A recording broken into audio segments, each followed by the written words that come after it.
जय स्वामीनारायण विद्यार्थी मित्रों, बायोलॉजी ई विद्याना क्लास में आपनु स्वागत है।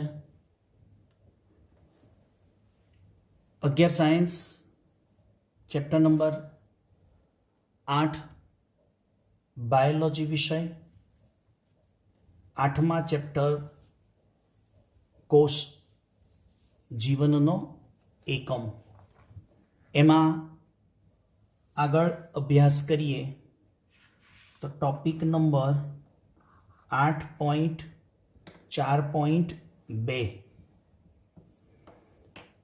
આપણે અગાઉના વિડિયો લેક્ચરની અંદર આદિ કોષ કેન્દ્રીય કોષની આપણે માહિતી લીધી, એના સામાન્ય લક્ષણો અને आदि कोष केंद्रीय कोषनी रचना विषे एनी बॉडीना भागों विषे समझ्या। एज आदि कोष केंद्रीय एटले प्रोकेरियोटिक कोष। शू बोलाय? प्रोकेरियोटिक।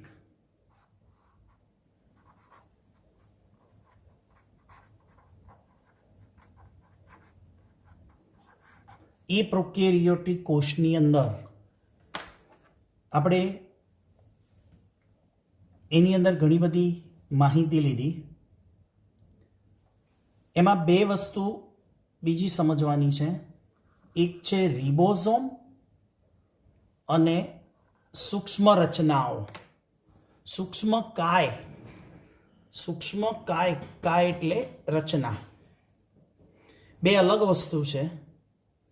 पहला આપણે સમજીશું આદિ કોષ કેન્દ્રીય કોષના રિબોઝોમ। હવે તમને એમ થશે સાહેબ બીજા કોઈ રિબોઝોમ ખરા? હા, રિબોઝોમ એક જ હોય, પણ આદિ કોષ કેન્દ્રીયમાં અને સુકોષ કેન્દ્રીયમાં કાર્યની દ્રષ્ટિએ સરખાપણું છે। કોનું? રિબોઝોમનું। પણ એનો પ્રકાર જુદો હોય છે, સમજી રાખજો। રિબોઝોમ વિશે ટૂંકનોંધ પૂછાય તો તમારે આદિ કોષ કેન્દ્રીય એટલે કે પ્રોકેરિયોટિક અને યુકેરિયોટિક બંનેની માહિતી લખવાની, સામે માર્ક્સ જોવાના।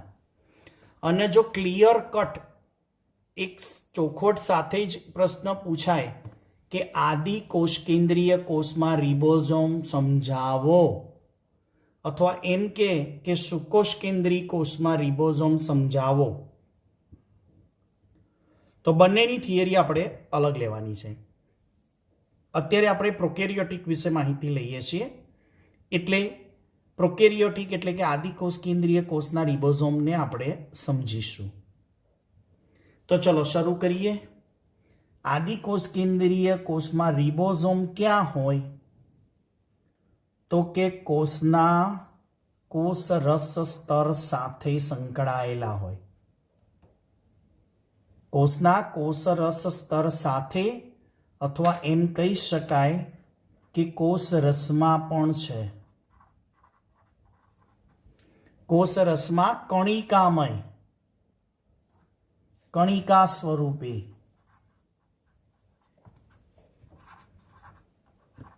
ओके, કેટલું એનું કદ છે? તો 15 નેનોમીટર થી 20 નેનોમીટર જેટલું।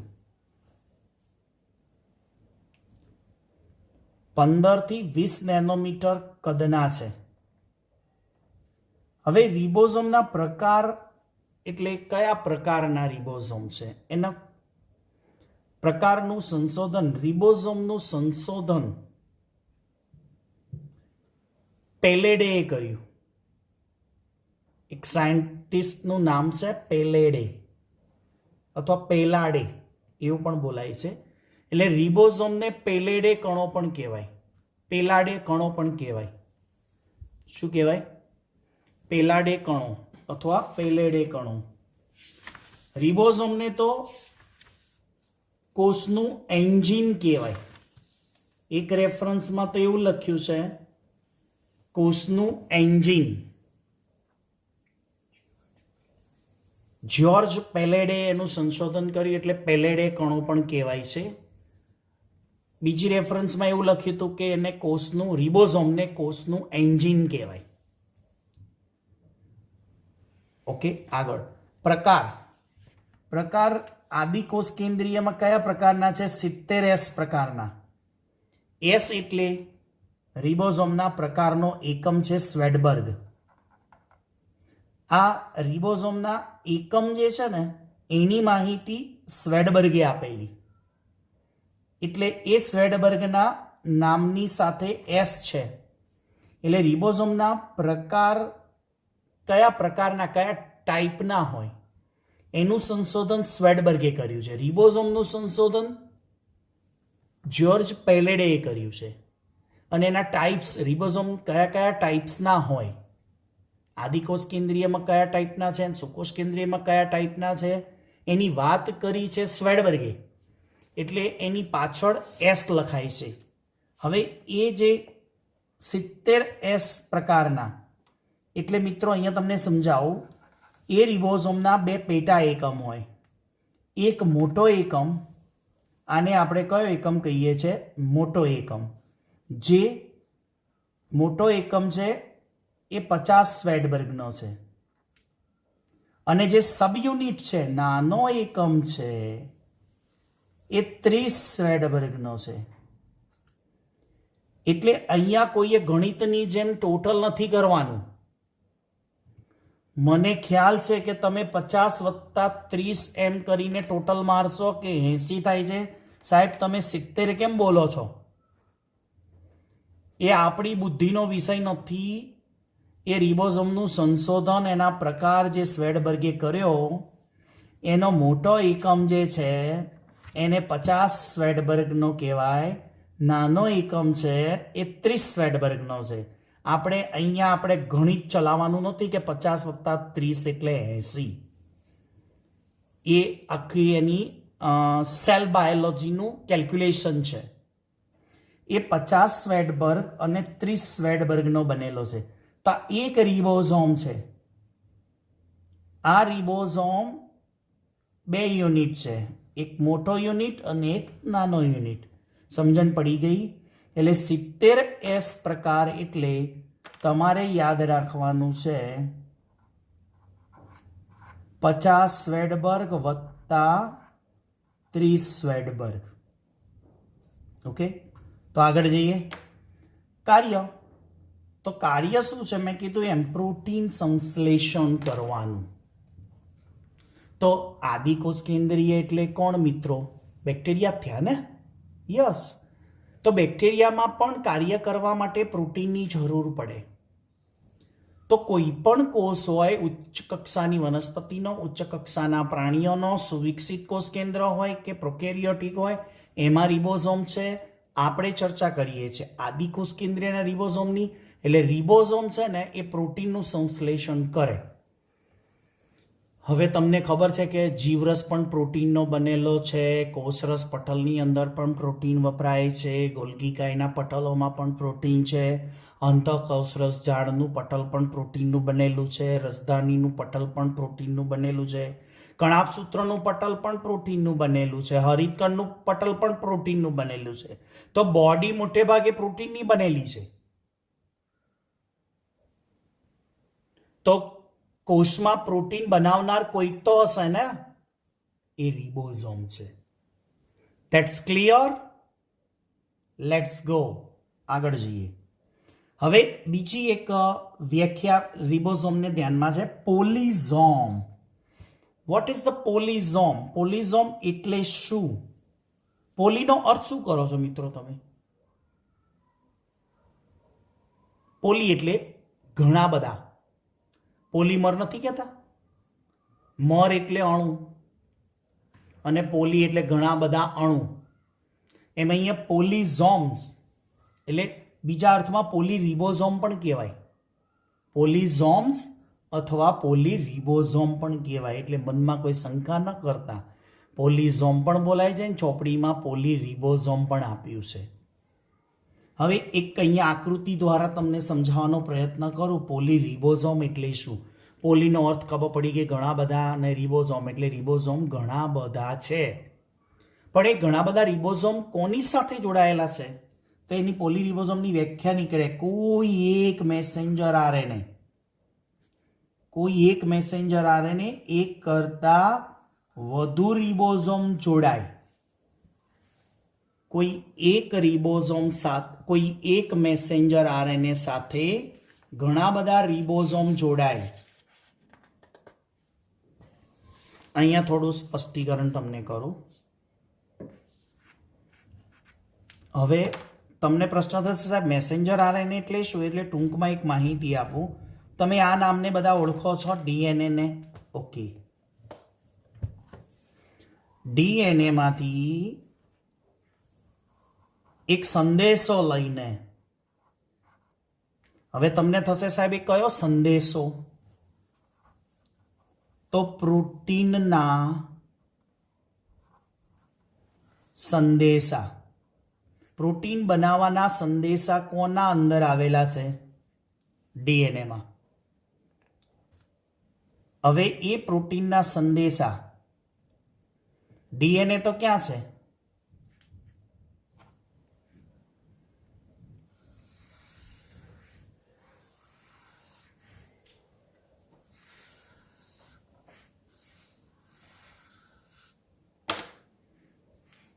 આ થયું કોષ કેન્દ્ર અને આ થયો કોષ અને આ થયું કોષરસ. અને પ્રોટીન અહીંયા બનવાનું છે, કોષરસમાં બનવાનું છે. સંકેતો ડીએનએ પાસે છે, ડીએનએ તો બહાર આવશે નહીં. એટલે એ સંદેશા, પ્રોટીન બનવાના સંદેશા કોને આપશે? એક આરએનએને. એટલે આરએનએ નું નામ શું પડ્યું? Messenger RNA. ગુજરાતીમાં એને સંદેશા વાહક આરએનએ. તો એ સંદેશા વાહક આરએનએ એટલે શું? તો ડીએનએના અંદર રહેલા પ્રોટીનના સંકેતોને, એટલે એક પ્રકારના પ્રોટીન બનવાના જીનેટિક કોડ કહેવાય. એ કોડને લઈને મેસેન્જર આરએનએ ક્યાં આવે? કોષરસમાં આવે. એ મેસેન્જર આરએનએ તમને બતાવું કેવી રીતે હોય. તો આ ડીએનએ નો એક ટુકડો એટલે મેસેન્જર આરએનએ. એના ઉપર બધા પ્રોટીનના કોડ હોય આવા. યસ, બધા હા કોડ એટલે મીન્સ કે એને એવા કોડ કે એને આપણે ઉકેલી ના શકીએ. એ ડીએનએ મેસેન્જર આરએનએ બધાને જ ખબર હોય કે આ કોડ શું કહેવાય, પણ વૈજ્ઞાનિકો એને ઉકેલી દીધા છે. મારી ચામડીના રંગના કયા કોડ છે ને એ મારી બોડીમાં છે, તમારી બોડીમાં તમારી સ્કિનના કોડ છે. એવા આપણા હ્યુમન બોડીમાં 30 થી 40,000 જનીન કોડ છે, જેનેટિક કોડ્સ છે.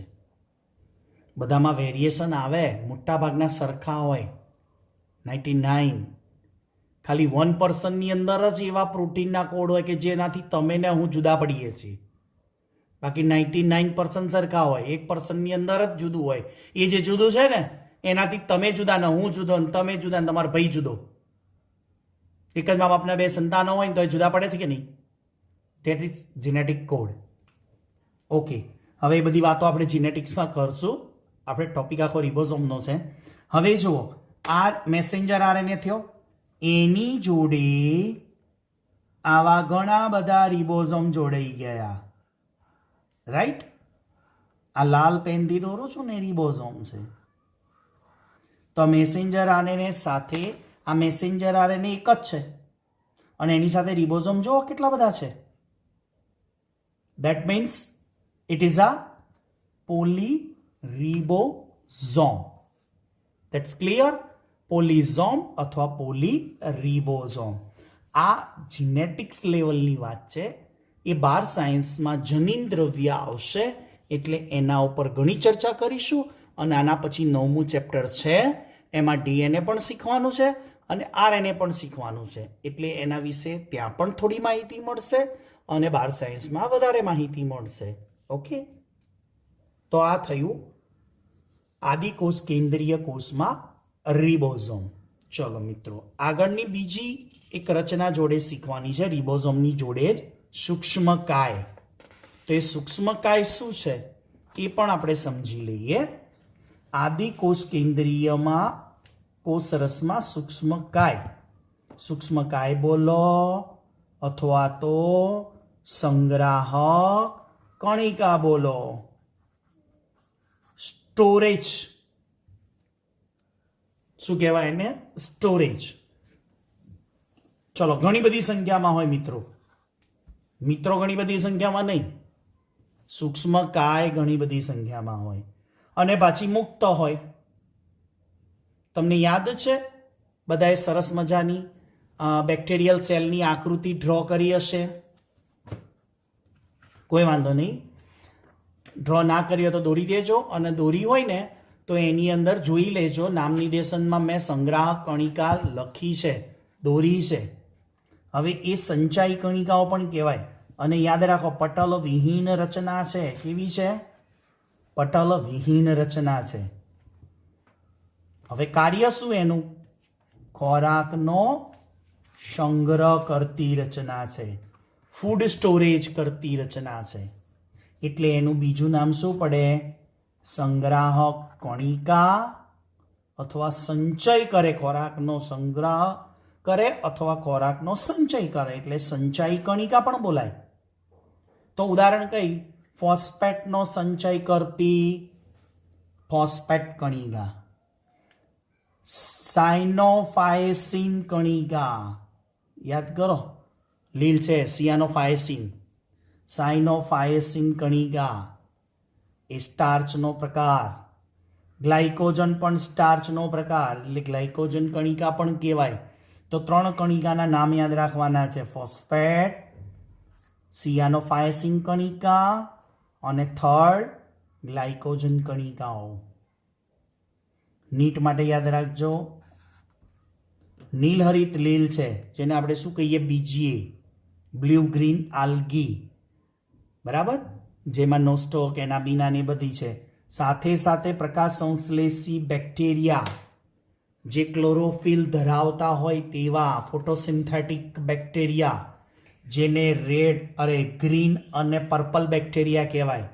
લીલા અને જાંબલી બેક્ટેરિયા જે પ્રકાશ સંશ્લેષણ કરે છે, એવા બેક્ટેરિયા અને નીલહરિત લીલમાં વાયુતક રસધાનીઓ હોય. એ વાયુતક રસધાની એટલે જ સૂક્ષ્મકાય નાની રચનાઓ કહેવાય. એ રસધાની છે જે વાયુ તરીકે સંગ્રહ કરતી હોય, વાયુતક રસધાનીઓ હોય. તો આ થઈ સૂક્ષ્મકાય રચના, સંગ્રાહક કણિકા. આનો ટોપિક છે 8.4.2, અગત્યનો છે, અને ટોપિક છે આદિકોષ કેન્દ્રીય કોષનો જ ગણાય એ ભાગ છે. તો નેક્સ્ટ વિડીયો લેક્ચર સુધી સૌને જય સ્વામિનારાયણ.